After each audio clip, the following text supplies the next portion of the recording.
Hi, welcome to this session on data as the fourth pillar with Randy Bean. So this is Sujay here and Sid. So lovely to have time with an expert like Randy Bean on the session. So welcome, Randy. Nice to be with you. Thank you. Lovely, Randy. So for the benefit of our listeners, maybe if you could introduce yourself briefly.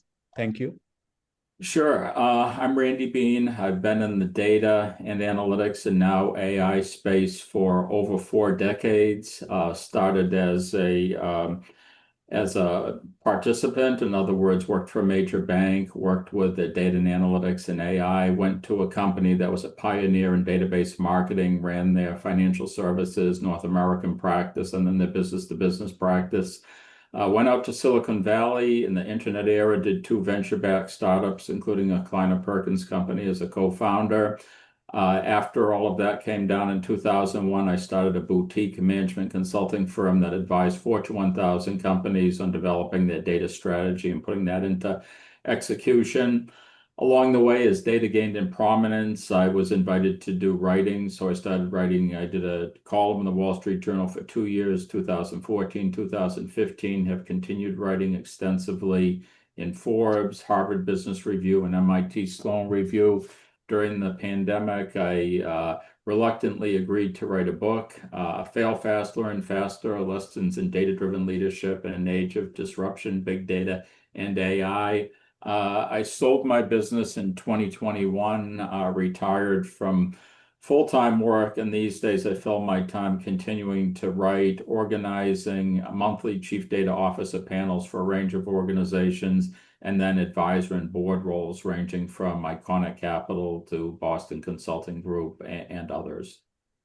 Experience. So I'm sure we and our audience will learn a lot from this discussion. So maybe let's start, Randy, if it's okay, with all this experience that you had, and also the theme of our book is targeted towards data and in general leaders. What do you see happening in this space? Right, you've gone through decades, but do you see this space changing at all? How do leaders behave when you talk to them about data and data strategy? Yeah, as mentioned, I organize and moderate a number of chief data officer panels, and in 2 weeks, I'll be at the MIT CDO IQ event. It'll be the 19th year that that event's been organized and run.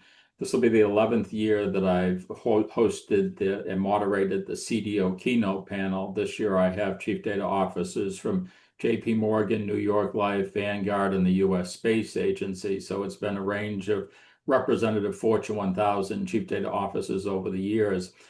And, the big message I convey is that, the chief data officer role was in the US was really established after the financial services crisis of 2008, 2009. It was mandated in major banks. So I started doing a survey of data leaders, C-suite executives starting in 2012. At that time, only 12% had appointed a chief data officer. By this year, it's 84%. But at the same time, it's still a relatively new role. And as a consequence, organizations are struggling to make it successful. So, for example, this year, and it's been consistent year after year, only less than half of organizations, roughly 48%, said that the role has been successful. And the other majority say that the role is still struggling and still a work in progress. But the good news, what I tell folks, is that the demand for data and analytics and AI leadership is only going to increase, regardless of whether it's called a chief data officer or a chief data and analytics officer or a chief AI officer. That need is going to exist. So, and I can elaborate on that. One of the reasons why organizations have struggled is it's really a change management and transformation role. So when you're trying to redirect an organization, it's no surprise that you run into a lot of headwinds. That's awesome. And I think you talked about all the CDO roles coming in, Randy Bean. But how do you see the perspective of the boards and the CEOs who are hiring these CDOs, putting them, as you said, the 80 plus percentage coming in? Have you noticed a change in their outlook with this importance of data, and why are they hiring these CDOs? Yeah, there's a lot of changes that have happened. So when the role was first established, it was mandated out of risk and regulatory and compliance issues. So it was largely a defensive role. and that's evolved over time. So in 2020, when we asked chief data officers whether they were focusing on defense, risk and regulatory, or offense, growing the business, it was 54% said that they were focusing on offense, and the other 46% were focused on risk and regulatory. By this year, it was 80% said they were focused on offense and 20% on defense. So the role has really moved to more of a business aligned, business growth type of role. At the same time, the backgrounds of the people that are in the chief data officer role, as well as where it reports, has continued to evolve. So, for example, this year we asked, where the role was reporting within the organization.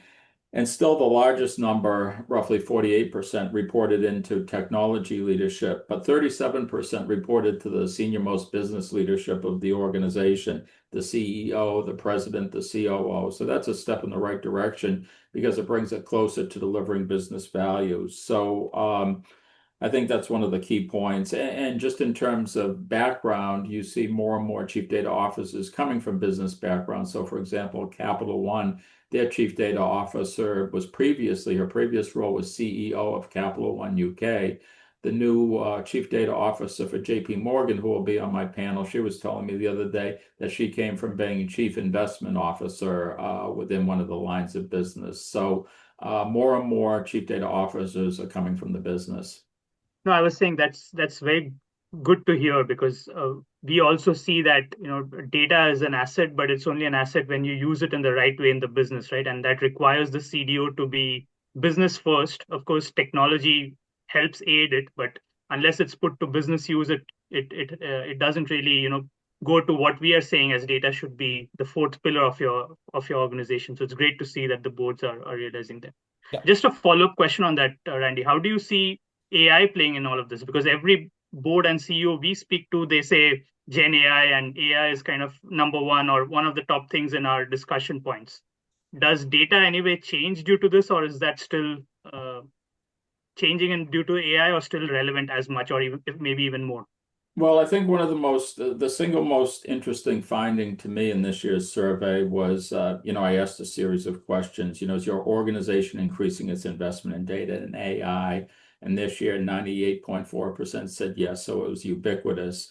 We said our investments in data and AI a top organizational priority, 90% said yes, so again, pretty ubiquitous. But the most interesting data point to me was I asked, is interest in AI leading to a greater focus in data? And 94% said yes, because you can't have great AI without great data. So more than ever, the criticality of having your data house in order is foundational for being able to do any type of effective AI. Yeah, good point, Sid, and thanks, Randy. I think, Randy, this actually forms the foundation of the why we have written the book. That one side you see the demand increasing and it will continue to increase, but there's a lot of then the supply of data is there is no dearth of data, and then we see the CDOs have been struggling to make that impact, and we see new genre of CDOs coming from the business. So that has become the foundation for us to propose this, making data as the fourth pillar of the enterprise model.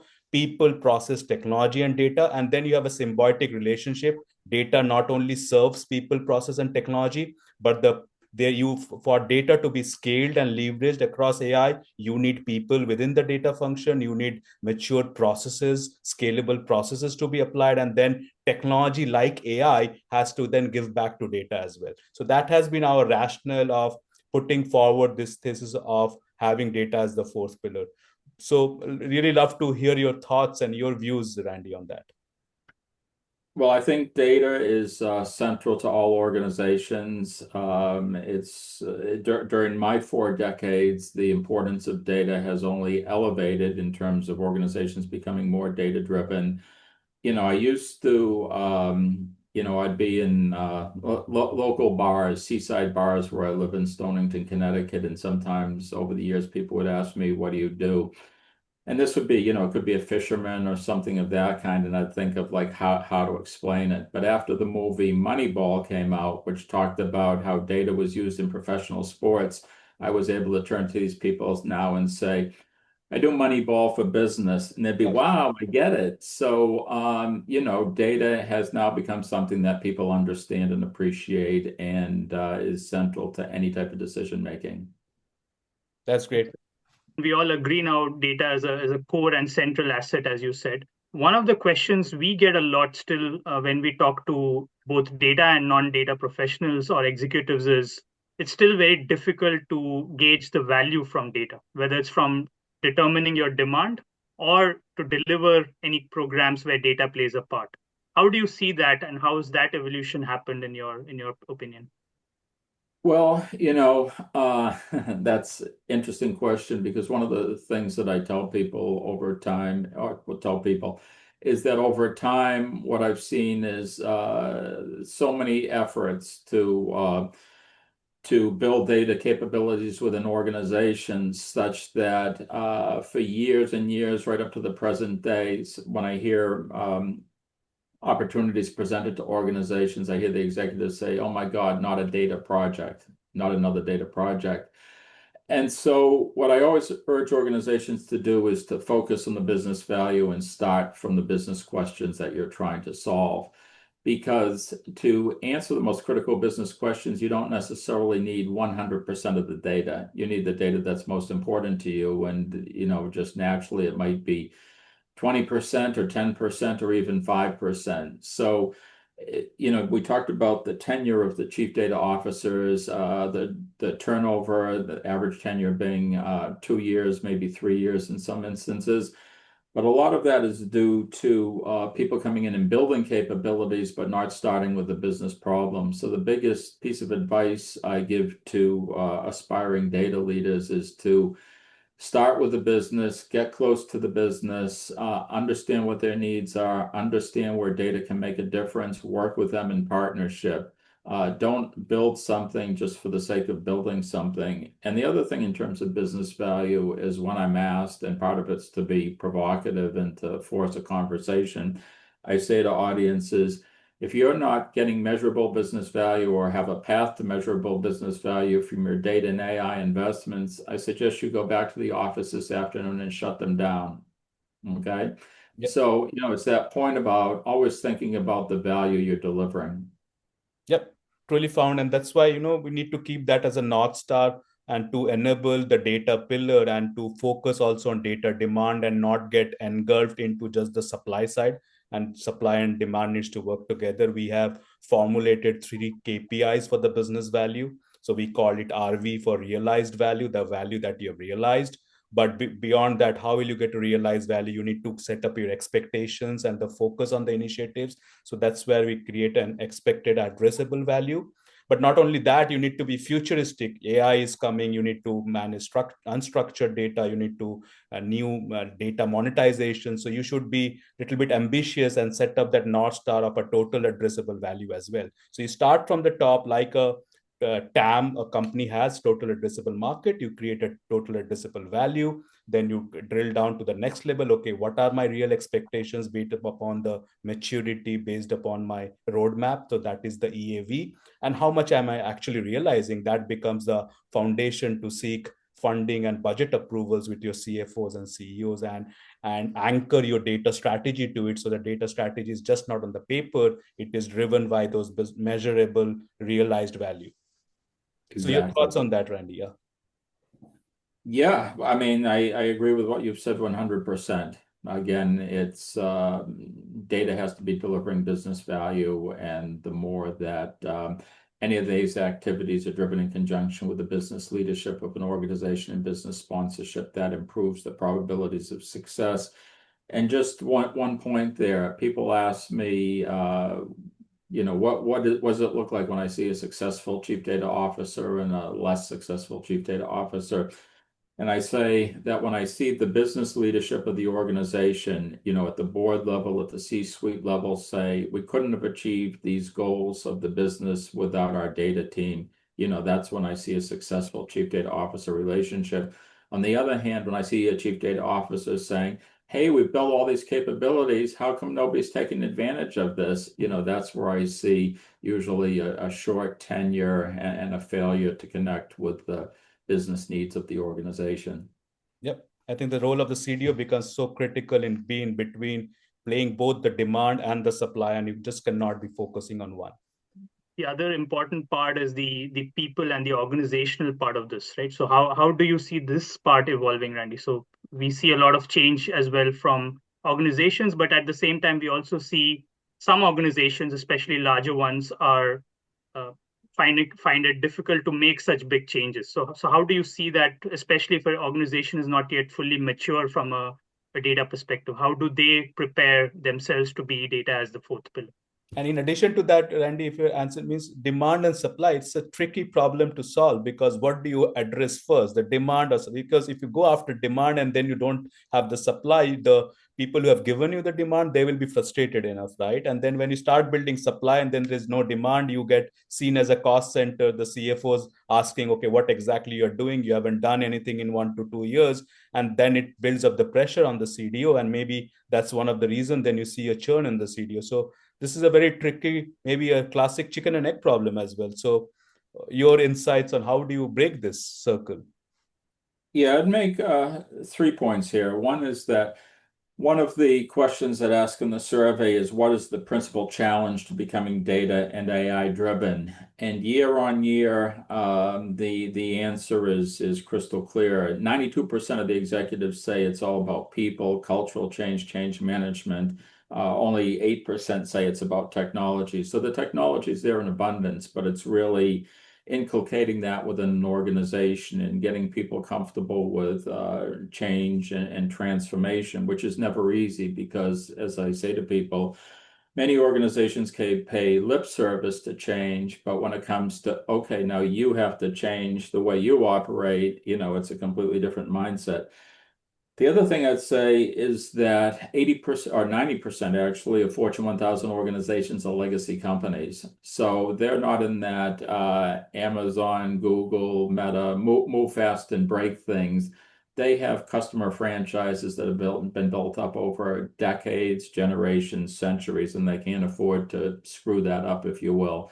So they need to adopt AI and use their data capabilities, but they need to use it with the appropriate safeguards and guardrails and do it in a highly responsible fashion. So I guess those would be the main points. The other thing to something that you said, Sid, was that in the early ages, after the chief data officer role was formed, many organizations came to me and said, we're building all these data capabilities and we're doing it under the guise of the compliance and risk management capabilities. In other words, we're building something very offensive, but because the organization is mandated and must do these compliance and risk things under that cover, under that umbrella, we're able to create something that will be a long-term asset of the organization that can be used to grow the business and used in a very offensive fashion. But they wouldn't have been able to justify it at the time because it would have been seen as an expense that was a nice to have versus something that was a need to have because it was mandated.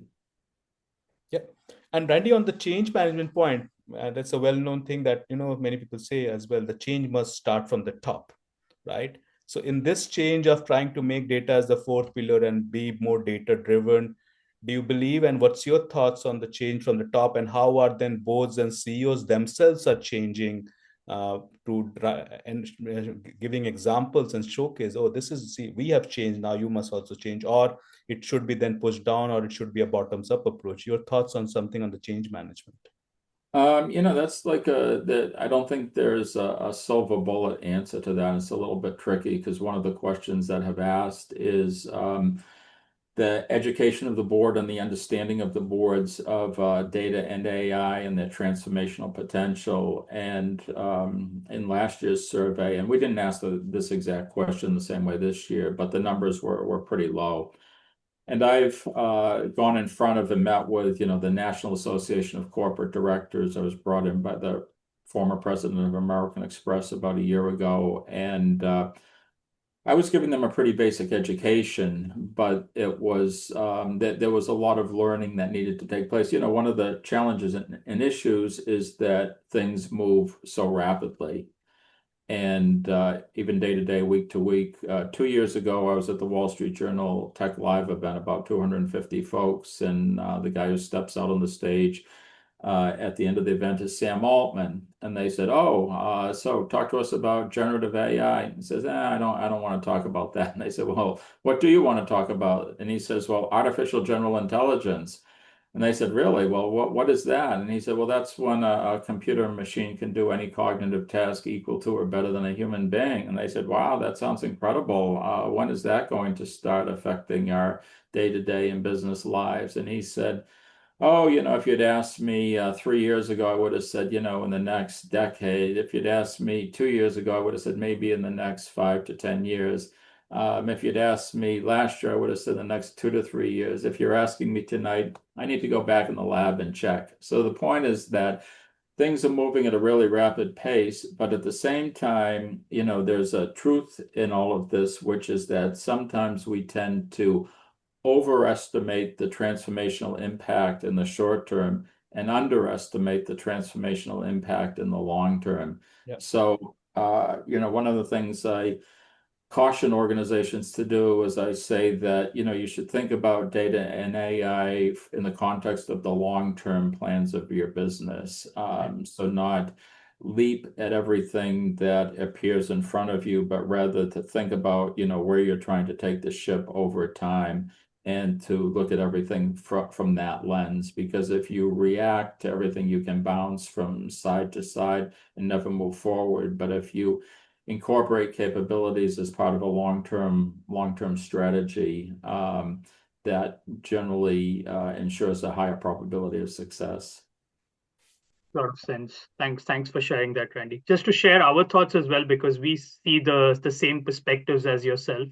We developed this maturity framework, especially for organizations to be able to track this journey of demand and supply and how to focus on the business initiatives that really matters, right? So what we did at a high level is, if you imagine a two-dimensional axis, the vertical axis contains the demand and the horizontal axis contains the supply.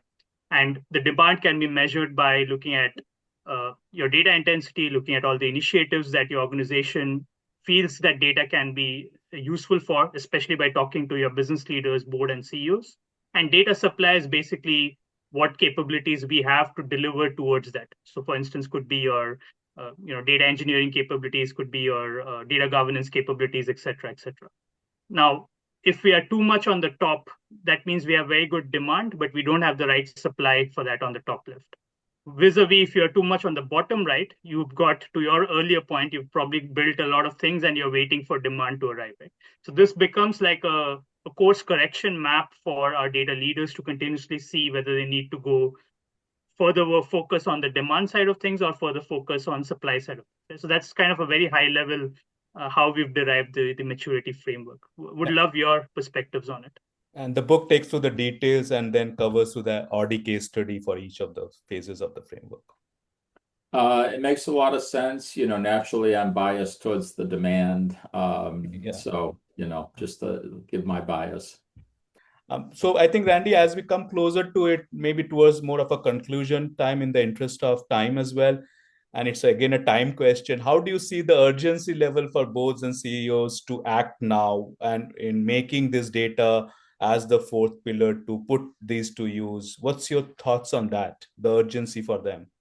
Well, I think there's a high degree of urgency, but at the same time, I think it should be a thoughtful long-term approach. In other words, not reactive, but in the context of, here's how the market dynamics are changing. Here's what organizations need to do to stay competitive over time. Here's the actions that we can be taking, and how do we build back from where we want to be ultimately. In other words, our destination to where we are today in our current state capabilities, and approach it in a thoughtful fashion. So at the one time being highly cognizant of how data and AI will inevitably be completely transformative of their businesses, but doing it in a way that you don't rush out and make a lot of false steps. So again, it's that kind of thoughtful progression. And, one of the questions that asked in the survey was whether AI was likely to be the most transformational technology in a generation, and 90% responded that they thought it would be. So having that thoughtful but deliberate approach is what I recommend. Thanks a lot. Awesome. Yeah. Appreciate it, Randy. Thank you. It was my pleasure.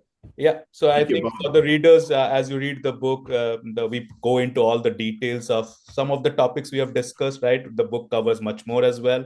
And then there is a case study by Audie for each of the concepts that we have covered and much more. Thank you, Brandy, for today. Take care. My pleasure. Thank you both.